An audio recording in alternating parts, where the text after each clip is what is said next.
حضرت عمر رضی اللہ عنہ کی خلافت کے زمانے میں ایک نوجوان شخص جو بڑی خوش الحانی کے ساتھ ستار بجایا کرتا تھا، اس کی سریلی آواز پر مرد، عورت، بچے سبھی قربان تھے۔ اگر کبھی مست ہو کر گاتا ہوا جنگل سے گزر جاتا تو چرند پرند اس کی آواز سننے کے لیے جمع ہو جاتے۔ رفتہ رفتہ جب یہ بوڑھا ہوا اور آواز بڑھاپے کے سبب بھدی ہو گئی تو آواز کے عاشق بھی رفتہ رفتہ کنارہ کش ہو گئے۔ اب بڑھاپے میں جدھر سے گزرتا کوئی پوچھنے والا نہیں، نام و شہرت سب رخصت ہو گئے، فاقوں پر فاقے گزرنے لگے۔ لوگوں کی اس خود غرضی کو سوچ کر ایک دن بہت غمزدہ ہوا اور دل میں کہنے لگا کہ اے میرے اللہ، جب میں خوش آواز تھا تو تیری مخلوق مجھ پر دیوانی تھی اور ہر طرف میری خاطر و تواضع ہوتی تھی۔ اب بڑھاپے سے آواز خراب ہو گئی تو یہ خواہش پرست اور خود غرض لوگ میرے سائے سے بھی بھاگنے لگے۔ ہائے، ایسی بے وفا مخلوق سے میں نے دل لگایا، یہ تعلق کس درجے پرفریب تھا۔ کاش میں آپ کی طرف رجوع ہوا ہوتا اور اپنے شب و روز آپ ہی کی یاد میں گزارتا اور آپ ہی سے امیدیں رکھتا تو آج یہ دن نہ دیکھتا۔ بوڑھا گلوکار دل ہی دل میں نادم ہو رہا تھا اور آنکھوں سے آنسو بہہ رہے تھے کہ اللہ تعالیٰ کی رحمت نے اس کے دل کو اپنی طرف کھینچ لیا۔ چنانچہ بوڑھے گلوکار نے ایک آہ کھینچی اور مخلوق سے منہ موڑ کر دیوانہ وار مدینہ منورہ کے قبرستان کی طرف روانہ ہو گیا اور ایک پرانی اور شکستہ قبر کے غار میں جا بیٹھا اور دعا کرنے لگا۔ روتے ہوئے اس نے اللہ تعالیٰ سے عرض کیا کہ اے اللہ، آج میں تیرا مہمان ہوں۔ جب ساری مخلوق نے مجھے چھوڑ دیا ہے تو اب بجز تیری بارگاہ کے میرے لیے کوئی پناہ گاہ نہیں، اب بجز تیرے کوئی میری اس آواز کا خریدار نہیں ہے۔ اے اللہ، آشنا بیگانے ہو چکے اور اپنے پرائے ہو چکے، اب سوائے آپ کے میری کوئی پناہ گاہ نہیں ہے۔ اے اللہ، میں بڑی امیدیں لے کر آپ کی بارگاہ میں حاضر ہوا ہوں، اپنی رحمت سے آپ مجھے نہ ٹھکرائیے۔ پرانی قبر کے اس غار میں بوڑھا گلوکار اس طرح آہوزاری میں مشغول تھا اور آنکھوں سے خون دل بہہ رہا تھا کہ اللہ تعالیٰ کا دریائے رحمت جوش میں آ گیا اور حضرت عمر رضی اللہ عنہ کو الہام ہوا کہ اے عمر، میرا فلاں بندہ جو اپنی خوش آوازی کے سبب زندگی بھر مخلوق میں مقبول و محبوب رہا ہے اور اب بڑھاپے کی وجہ سے آواز خراب ہو جانے سے ساری خلقت نے اسے چھوڑ دیا ہے اور اس کے روزگار کے ذرائع کا ختم ہونا اور ناکامی کا غم اس کی ہدایت کا اور میری طرف رجوع کا سبب بن گیا ہے، تو اب میری وسعتوں والی رحمت اس کی خریدار ہے۔ اگرچہ زندگی بھر وہ نافرمان اور غافل رہا ہے، لیکن میں اس کی آہوزاری کو قبول کرتا ہوں، کیونکہ میری بارگاہ کے علاوہ میرے بندوں کے لیے کوئی اور جائے پناہ نہیں۔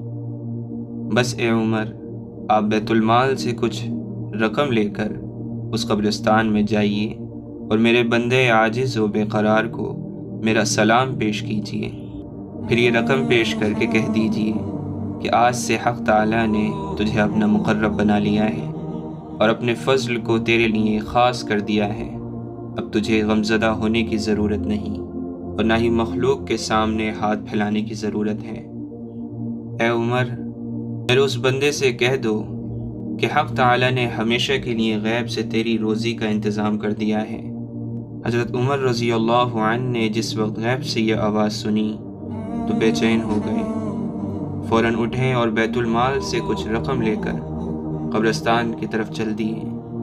وہاں پہنچ کر دیکھتے ہیں کہ ایک پرانی اور ٹوٹی قبر کے غار میں ایک بوڑھا آدمی ستار لیے ہوئے سو گیا ہے اور اس کا چہرہ اور داڑھی آنسوؤں سے تر ہے۔ جی ہاں، اسی اشک ندامت سے اس کو یہ مقام ملا ہے۔ خلیفہ وقت حضرت عمر رضی اللہ عنہ اس پرانی قبر کے سامنے باادب کھڑے ہوئے انتظار فرما رہے تھے کہ بوڑھا گلوکار بیدار ہو تو ان سے اللہ تعالیٰ کا سلام پیام عرض کروں۔ اسی اثناء میں حضرت عمر رضی اللہ عنہ کو چھینک آ گئی،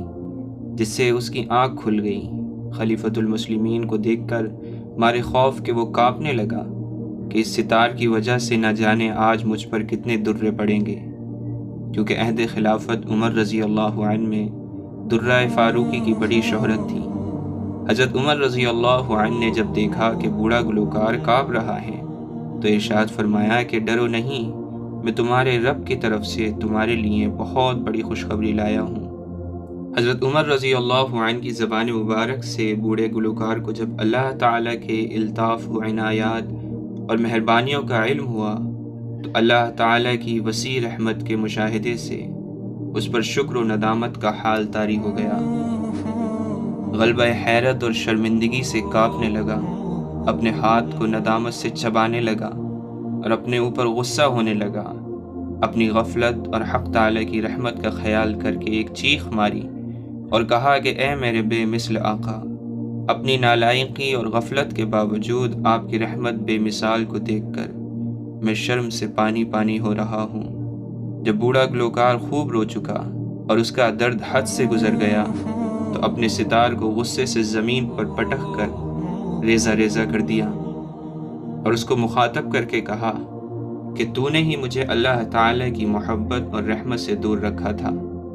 تو نے ہی 70 سال تک میرا خون پیا، یعنی تیرے ہی سبب لہو و لعب اور نافرمانی کرتے کرتے بوڑھا ہو گیا، اور تیرے ہی سبب میرا چہرہ اللہ تعالیٰ کے سامنے سیاہ تھا۔ اس بوڑھے شخص کی گریہ و زاری اور آہ و بکا سے حضرت عمر رضی اللہ عنہ کی آنکھیں اشکبار ہو رہی تھیں۔ آپ رضی اللہ عنہ نے فرمایا کہ اے شخص، تیری گریہ و زاری تیری باطنی ہوشیاری کی دلیل ہے، تیری جان اللہ تعالیٰ کے قرب سے زندہ اور روشن ہو گئی ہے، کیونکہ اللہ تعالیٰ کی بارگاہ میں گناہ گار کے آنسوؤں کی بڑی قیمت ہے۔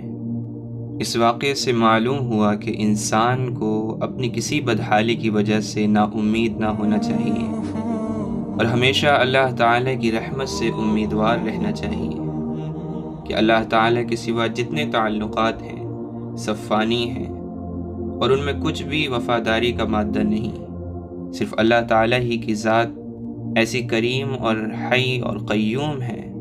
جو ہر حال میں اپنے بندوں کی خریدار ہیں۔